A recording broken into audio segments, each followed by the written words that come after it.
నాకు ఈ ఇల్లు వద్దు, అఖిల్ వద్దు. విడాకులు కావాలి, భరణం కావాలి. గడువు తీరగానే నేను ఈ ఇల్లు వదిలేసి వచ్చేస్తానమ్మా.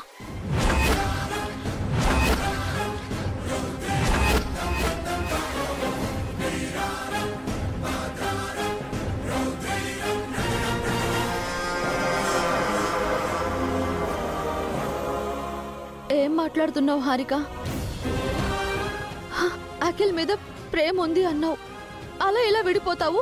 ఆ ప్రేమని నువ్వు చంపేశావక్క. ఒక అబద్ధంతో మమ్మల్ని కలపాలని శాశ్వతంగా విడగొట్టేశావు.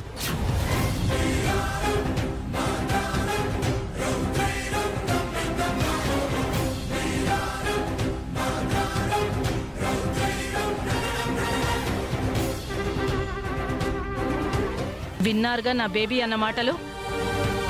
విడాకులకు రెడీగా ఉండండి. సిస్టర్ ఆగండి, నా మాట వినండి.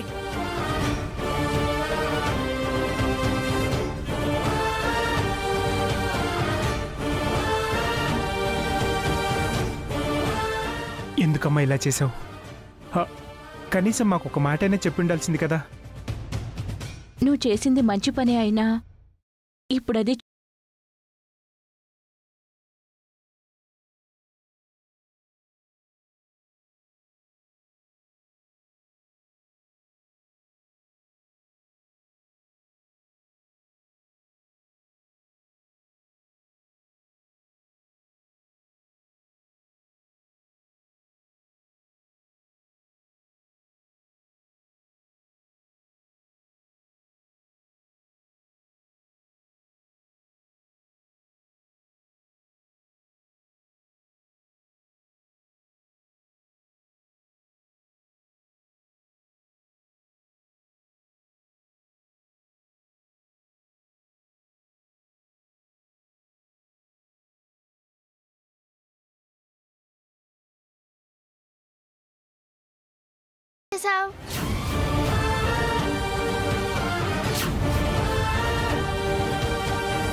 వసు ఒక జడ్జి గారిని మేనేజ్ చేసినట్టు నీకెలా తెలుసు మమ్మీ? నేను ఒక రోజు ఈవినింగ్ ఆ జడ్జి గారు వసు మాట్లాడుకోవటం చూశాను బేబీ. ఎందుకైనా మంచిదని వీడియో కూడా తీశాను. ఇంటికొచ్చి అందరినీ నిలదీయాలనుకున్నాను. భాస్కర్, పావనీలు ఫోటోలు, వీడియోలు ఐడియా తీసుకొచ్చి నా పని ఈజీ చేశారు. అలా వీడియో అందరి ముందు పెట్టి వాళ్ళని కడిగేశాను. ఎంత కుట్ర, ఎంత మోసం, ఎంత దగ! ఆస్తి కోసం ఆఖరికి జడ్జి గారిని కూడా మేనేజ్ చేసే స్థాయికి అభి వసూలు దిగజారిపోయారన్నమాట. నాకు ముందు నుంచి అనుమానంగానే ఉంది. ఇది చాలా పెద్ద ప్లాన్ బేబీ. నిన్ను మళ్ళీ ఈ ఇంట్లో బానిసం చేయాలనుకుంటున్నారు. ఆ అవిటివాడికి లైఫ్ లాంగ్ నీతో సేవలు చేయించి నీ జీవితాన్ని నాశనం చేయాలనుకుంటున్నారు. అవునే, మీరు విడిపోతే ఎక్కడ మీకు భరణం ఇవ్వాల్సి వస్తుందోనని అభి వసూలు ఇలా ప్లాన్ చేసినట్టున్నారు. నువ్వు అమాయకంగా అఖిల్కు సేవలు చేస్తూ బానిసలా ఉండిపోతావు. అఖిల్కి ఎప్పటికీ కాళ్ళు రావు బేబీ. అతనికి కోపము తగ్గదు. ఎలాగోలాగా గడువు తీరే వరకు ఇక్కడే ఉండి ఆ తర్వాత విడాకులు, భరణం తీసుకొని వెళ్ళిపోదాం. అఖిల్ వాటా ఆస్తి నీ చేతికొస్తే నువ్వు ఎవ్వరికీ తల వంచాల్సిన పని ఉండదే. దర్జాగా కాలు మీద కాలేసుకుని బతికేయచ్చు.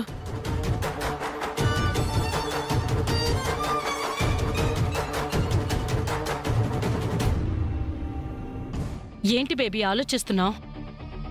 మేమేమైనా తప్పుగా చెప్తున్నామా? లేదు మమ్మీ, ఈ రోజు నువ్వు నాకు చాలా మంచి చేశావు. నా టైం బాగుండి నువ్వు వసు ఒక జడ్జి గారి మాటలు విన్నావు. నా అదృష్టం బాగుండి ఆ వీడియో తీసావు. లేదంటే నా లైఫ్ అంతా ఇక్కడే వేస్ట్ అయ్యేది. నెల రోజుల తర్వాత జడ్జి గారి దగ్గరికి నిన్ను తీసుకెళ్లి నాకు విడాకులొద్దు, అఖిలే కావాలని నీతో అనిపించి ఆ తర్వాత నిన్ను ఈ ఇంట్లో పని మనిషిని చేసి ఆడుకునేవారే. నేను నీకు అప్పుడే చెప్పాను ఆ వసు పావనీలను నమ్మద్దు అని. ఇప్పుడు చూడు, నేను చెప్పిందే నిజమైంది. అవునండి, అసలు నిజం అప్పుడు తెలుసుకోలేకపోయాను. వాళ్ళు నిజంగా నా మీద ప్రేమ చూపిస్తున్నారనుకున్నాను. ఆ? వాళ్ళు నటనలో ఆరితేరిపోయారు బేబీ. నిన్ను ఈజీగా మోసం చేస్తారు.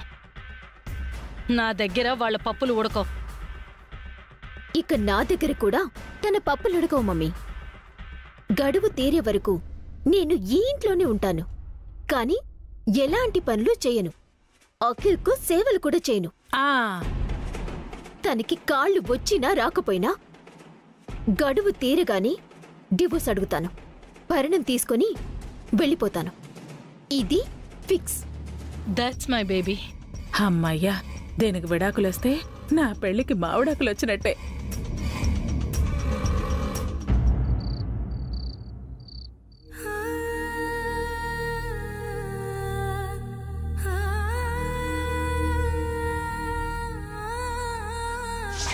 ఆ ప్రేమని నువ్వు చంపేశావక్కా. ఒక అబద్ధంతో మమ్మల్ని కలపాలని శాశ్వతంగా విడగొట్టేశావు.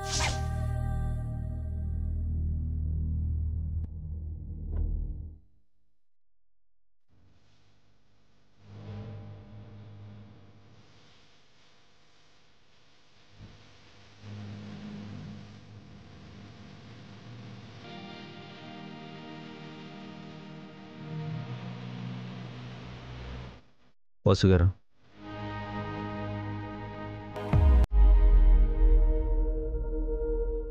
బాధపడుతున్నారా వసుగారు? బాధపడక ఏం చెయ్యాలండి?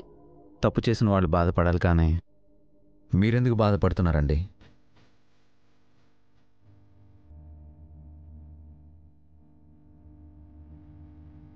మీరు మంచి చేయాలనుకున్నారు. అఖిల్ హారికలు విడిపోకూడదని జడ్జి గారితో అలా చెప్పించారు. అది వాళ్ళకి తప్పుగా అనిపించింది, అపార్థం చేసుకున్నారు. ఆ చాముండేశ్వరి స్థాయి అంతేనని వదిలేసేయండి. వదిలేస్తే సమస్య పరిష్కారం కాదు కదండి. చేసిందంతా వేస్ట్ అయిపోయింది. మళ్ళీ అంతా మొదటికే వచ్చింది. అందుకే నాకు బాధగా ఉంది. మనం చేసిన ప్రయత్నాలు ఫలించి హారిక మారిపోతుంది అనుకున్నాను. అఖిల్ని మంచిగా చూసుకుంటూ విడాకులు వద్దు అంటుంది అనుకున్నాను. ఇద్దరూ కలిసి జీవితాంతం సంతోషంగా ఉంటారు అనుకున్నాను. చాముండేశ్వరి పిన్ని వచ్చి అంతా చెడగొట్టేసింది. హారికని మళ్ళీ మార్చేసింది. ఇప్పుడు హారిక అఖిల్ వద్దు, విడాకులే కావాలంటోంది. ఏం చేయాలండి? మనకింకా గడువు ఉంది కదండి, కంగారేం లేదు. ఆ లోపు హారికను మళ్ళీ పూర్తిగా మార్చేయచ్చు. చాముండేశ్వరి పిన్ని ఊరికే ఉండదు కదండి. 2 రోజులకు ఒకసారి వచ్చి హారికని పొల్యూట్ చేసి వెళ్తుంది. విడాకులు వచ్చేంత వరకు ఆవిడ ఇలానే చేస్తుంది. అఖిల్ ప్రశాంతంగా ఉంటేనే తనకి కాళ్ళు వస్తాయని డాక్టర్ చెప్పారు. రోజు ఇంట్లో గొడవలు జరుగుతూ ఉంటే అఖిల్ డిస్టర్బ్ అవుతాడు. రోజుకొకలా మారిపోయే హారికని చూసి డిప్రెస్ అవుతాడు.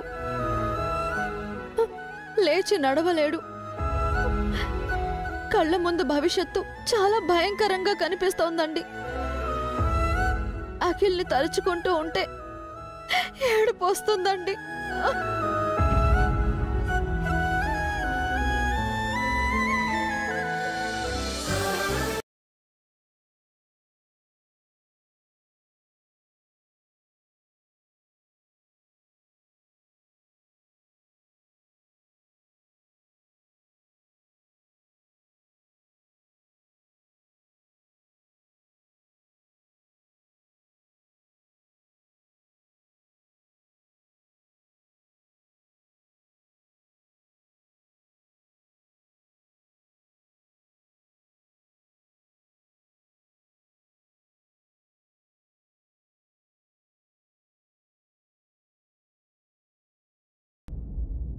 వాళ్ళు కలిసి ఉండేలా మనం గట్టిగా ప్రయత్నిద్దాం.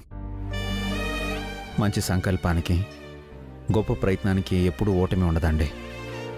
కొత్త సంవత్సరంలోకి అడుగు పెడుతూ అంత హ్యాపీగా ఉంటుంది అనుకున్నాను.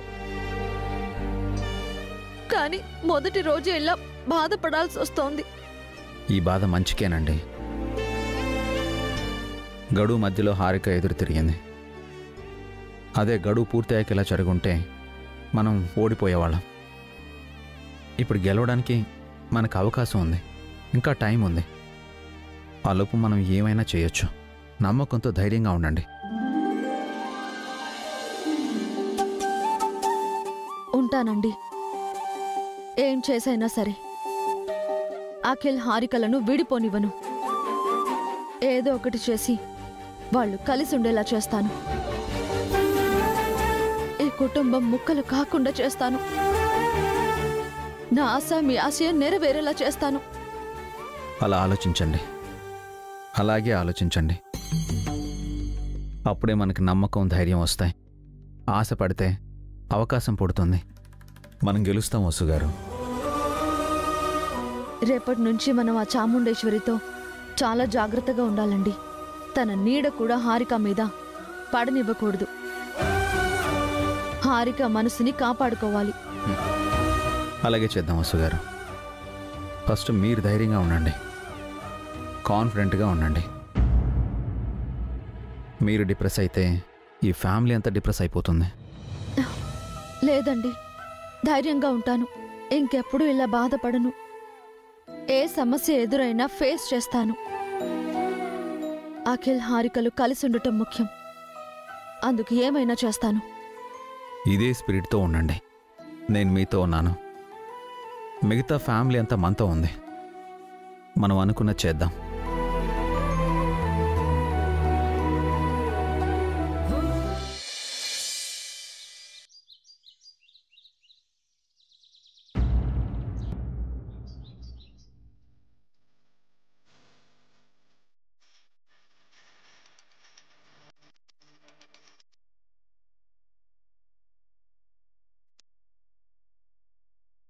Bye bye. బాయ్.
ఏంటే మళ్ళీ గెటప్ మార్చావు?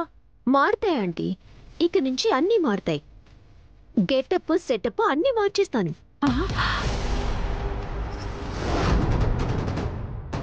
నన్ను మోసం చేసిన వాళ్ళని ఊరికి వదులుతానా? ఒక ఆట ఆడుకుంటాను.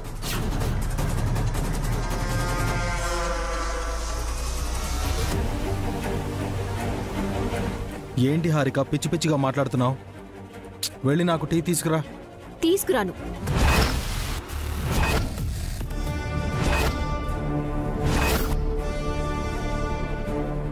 నేనేమైనా నీ సర్వెంట్నా, నర్స్నా? నెల గడువు తర్వాత మాజీ అయ్యే భార్యని.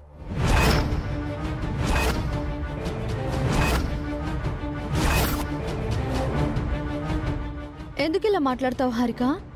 ఇక నుంచి నా మాటలు ఇలాగే ఉంటాయి. ఏమైంది హారిక? జ్ఞానోదయమైంది. నాకు జరిగిన అన్యాయం తెలిసింది. ఈ బస్సు ఒక్క ఆడిన అబద్ధం అర్థమైంది. అది నీకోసమే చేశాను హారిక. నువ్వు అఖిల్ కలిసి ఉండాలనే చేశాను. ఆస్తి పక్కకు వెళ్ళకూడదు అన్న స్వార్థంతో చేశానని నిజం చెప్పొచ్చు కదా.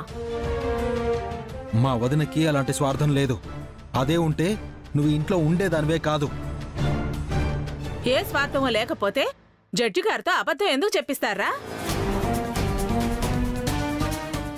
మీకు కూడా వసు చేసిన మంచి అర్థం కాలేదా పిన్ని? మాకు బాగా అర్థమైందక్కా. అయినా అదంతా పాత డిస్కషన్. ఫ్రెష్ మ్యాటర్ ఏంటంటే నాకు బీర్వా తాళాలు కావాలి.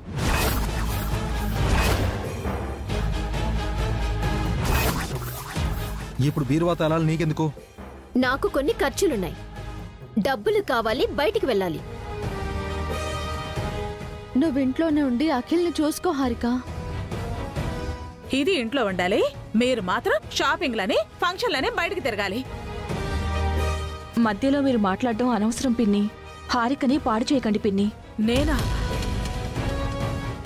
ఆంటీ నా మంచిగా చెప్తుందక్కా. ఫస్ట్ మీరు బీర్వా తాళాలు ఇవ్వండి. నాకు కావలసినంత మనీ తీసుకుంటాను. డబ్బులు కావాలంటే డబ్బులు అడుగు. బీరువా తాళాలు అడుగుతావేంటి? ఏ ఎందుకు అడగకూడదురా? హారిక కూడా ఇంటి కోడలే కదా. ఇంటి పెత్తనం, బీర్వా తాళాలు అన్నీ ఒక కోడల దగ్గరే ఉండాలా? హారికకు కూడా ఈ ఆస్తిలో హక్కుంది కదా. హక్కుతో పాటు బాధ్యతలు కూడా ఉంటాయి. హారికకి ఏం బాధ్యత ఉందని? మీ వదినలకి మాత్రం ఏం బాధ్యత ఉంది? మీ పెద్దదిన వంట చేస్తుంది, చిన్నదిన పిల్లల్ని చూసుకుంటుంది. అది ఒక బాధ్యతేనా?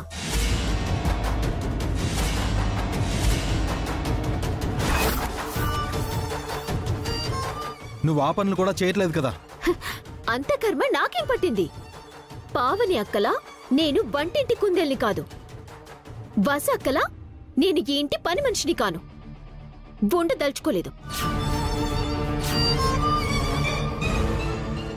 హారిక,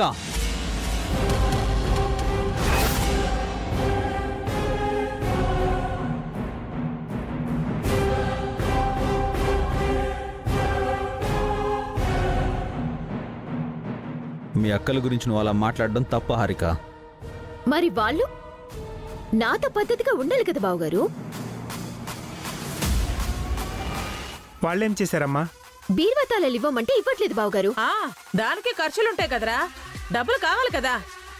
డబ్బులు కావాలంటే అడగాలి, అరవకూడదు. ఎవరిని అడగాలి బావగారు? మిమ్మల్నా, భాస్కర్ బావగారినా, లేక పావని అక్కనా, వసు అక్కనా? మిమ్మల్ని అడుక్కు తినే అవసరం నాకేంటి?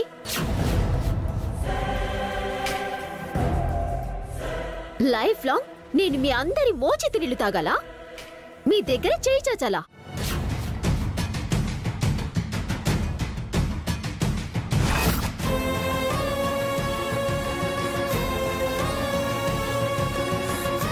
ఇంకెన్నాళ్ళు నాకీ బానిస బతుకు? అందరూ కలిసే ఉండాలి అంటారు, కానీ అందరికీ సమాన హక్కులివ్వరు. సంస్కృతి ఈవెంట్స్ అందరిది అంటారు, కానీ కొందరే అధికారం చెలాయిస్తారు. వెయిట్, ఇప్పుడు నీకెంత డబ్బు కావాలి?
బాగుంది.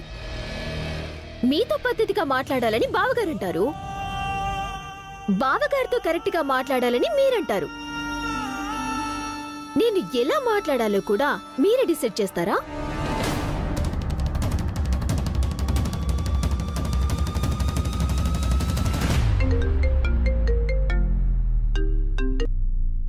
హలో,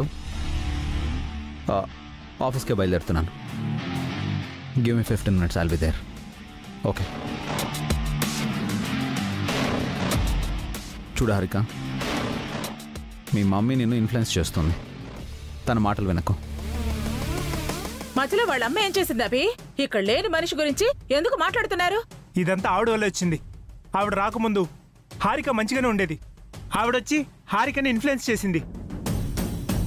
మీరు నన్ను ఏమైనానండి బావగారు. మా మమ్మీని ఏమైనా అంటే ఊరుకోను. ఏం చేస్తావే? మొత్తం మీ అమ్మే చేసింది. నిన్ను చెడగొడుతుంది. అఖిల్, నువ్వు ఆగు. ఏవండి బావగారు, మీకు ఆఫీస్లో ఇంపార్టెంట్ పనున్నట్టుంది. మీరు వెళ్ళండి, నేను చూసుకుంటాను.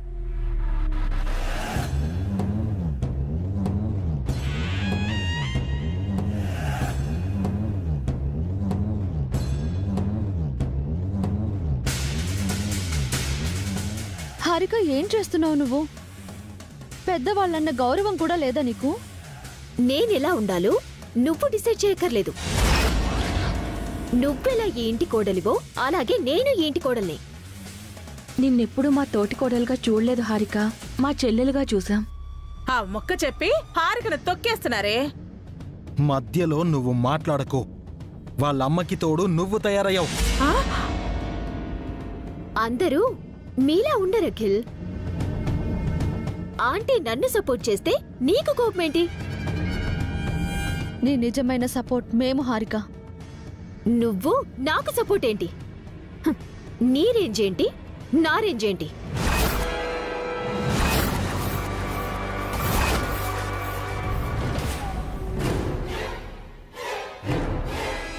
నువ్వు నర్సరీలో మట్టి పిసుకునేదానివి, అనాథవి. కానీ నేను కోటీశ్వరులింటి కూతుర్ని. చెమట చుక్క కూడా తెలియకుండా పెరిగాను. హారిక, ఏంటి నేను చెప్పేది అబద్ధమా? ఈ ఇంటికి ఆవిడెలా వచ్చింది, నేనెలా వచ్చాను? ఆవిడలా నాది గతలేని పెళ్లి కాదు, గర్వంగా చేసుకున్న పెళ్లి.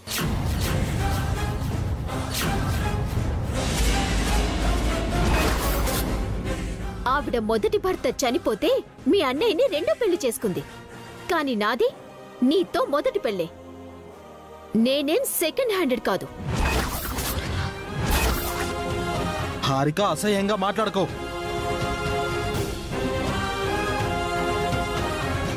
ఆపకే, అలాగే మాట్లాడు. రెండో పెళ్లి చేసుకుని వచ్చిన ఆవిడకి అంతుంటే నాకెంతుండాలి?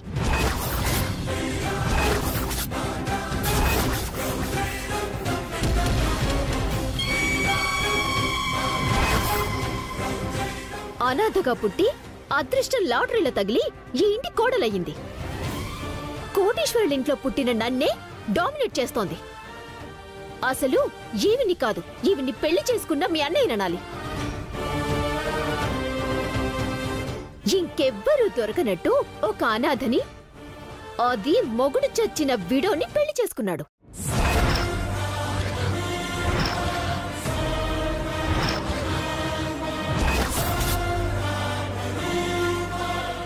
హద్దులు మీరి మాట్లాడుతున్నావు హారిక.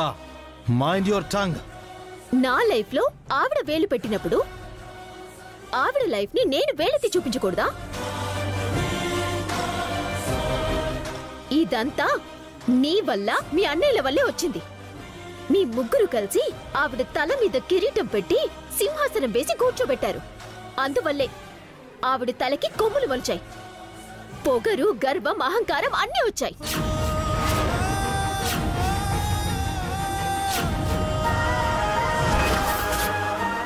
మీ పెద్దన్నయ్యకు బ్రెయిన్ లేదు, ఏ పని చేత కాని అసమర్థుడు, ఎందుకు పనికిరాని దద్దమ్మ.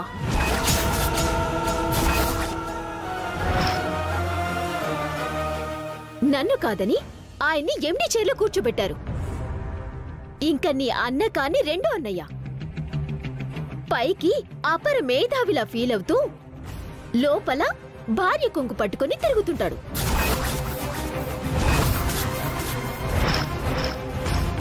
వసుగారు వసుగారు అంటూ ఎప్పుడు ఈవిడ వెంట తిరుగుతుంటాడు. ఇంకా నువ్వు వాళ్ళకంటే వేస్ట్. దానికి తోడు ఇప్పుడు నీ 2 కాళ్ళు పోయి ఆవిటి వాడివయ్యావు. ఇంక నీ బతుకంతా ఈ వీల్ చైర్లోనే.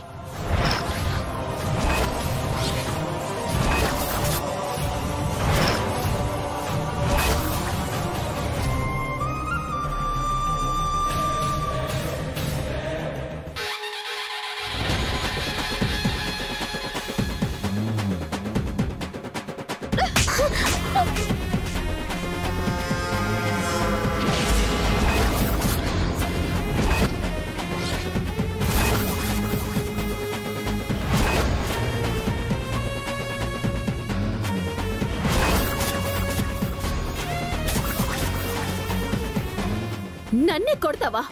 చంపేస్తాను. అఖిల్ గురించి, ఆయన గురించి, బావగారి గురించి ఇంకొక్క మాట మాట్లాడవంటే నిలువున నరికి పాతేస్తాను.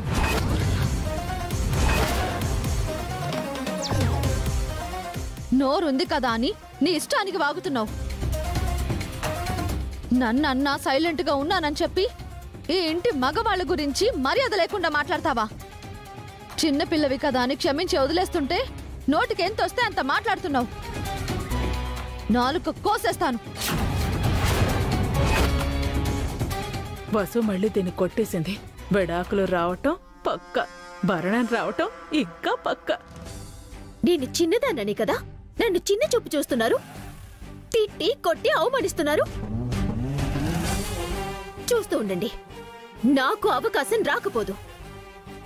ఏదో రోజు ఈ ఇంటి పెత్తనాన్ని, ఆఫీసుల అధికారాన్ని నేను నా సొంతం చేసుకుంటాను. నా కోసం ఎవరో ఒకరు రాకపోరు. నాకు కావాల్సింది నాకు ఇవ్వకపోరు. ఆ రోజు మీ అందరి సంగతి తేలుస్తాను.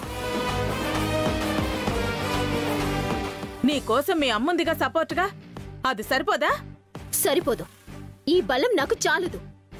ఇంకా బలగం కావాలి. వస్తారు. నాకు సపోర్ట్గా పవర్ఫుల్ పర్సన్స్ వస్తారు. వాళ్లే నా సైన్యం. వాళ్ళని అడ్డు పెట్టుకొని మిమ్మల్ని ఆడుకోకపోతే నా పేరు హారికని కాదు. Wait and watch.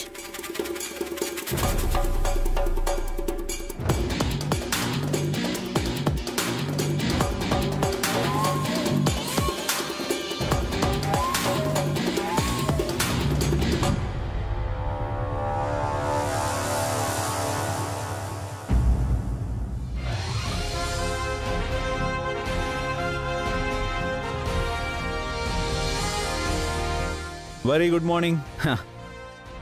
కూర్చోండి కూర్చోండి. మీ అందరికీ గుడ్ న్యూస్. త్వరలో మనం ఒక గవర్నమెంట్ పెద్ద ప్రాజెక్ట్ చేయబోతున్నాం. నిజమా అభి? అవునన్నయ్య. చీఫ్ సెక్రటరీ గారు పర్సనల్గా నాకు కాల్ చేసి ఈ ఈవెంట్ గురించి మాట్లాడారు. మన కంపెనీ గురించి గవర్నమెంట్ అఫీషియల్స్ అండ్ ఒక క్యాబినెట్ మినిస్టర్ కూడా ఇంట్రెస్టింగ్గా ఉన్నారంట. అందుకే ఆ ఈవెంట్ మనకే ఇవ్వబోతున్నారని తెలిసింది. సో ఇది మనకి చాలా important work. It's a prestigious event. దీన్ని గ్రాండ్గా సక్సెస్ చేసామంటే ఫ్యూచర్లో మనకి గవర్నమెంట్ సపోర్ట్ ఉంటుంది, కంపెనీకి గ్రోత్ ఉంటుంది. ఓకే, ఈరోజు ఆ ఈవెంట్ ఫైల్ మన దగ్గరకు వస్తుంది. రాగానే వర్క్ స్టార్ట్ చేద్దాం. But give your best. Sir, మిమ్మల్ని కలవడానికి ఆదిత్య ఈవెంట్ చైర్మన్ ఆదిత్య గారు, వాళ్ళ ఫాదర్ ఆనందరావు గారు వచ్చారు సార్.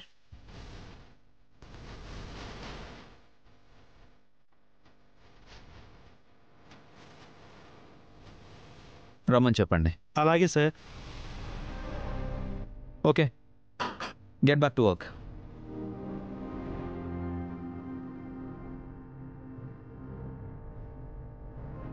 ఇప్పుడు వాళ్ళు ఎందుకు వస్తున్నారు అభి? వాళ్ళని అడుగుదాం.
Hello mister Aditya, welcome. Hi Anandarao గారు. హాయ్ అండి. కూర్చోండి.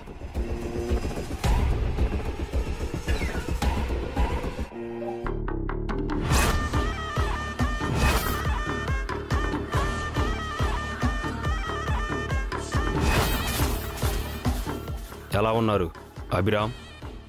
Good, very good. మీరు మళ్ళీ మార్కెట్లోకి రారు అనుకున్నాం, కానీ మళ్ళీ వచ్చేశారు. మా సంస్కృతి ఈవెంట్స్ మూత పడలేదు ఆనందరావు గారు. కొన్నాళ్ళు రెస్ట్ తీసుకుంది అంతే. ఆ రెస్ట్లోనే రెస్ట్ ఇన్ పీస్ అవుతుంది అనుకున్నాం, కానీ బతికొచ్చేశారు.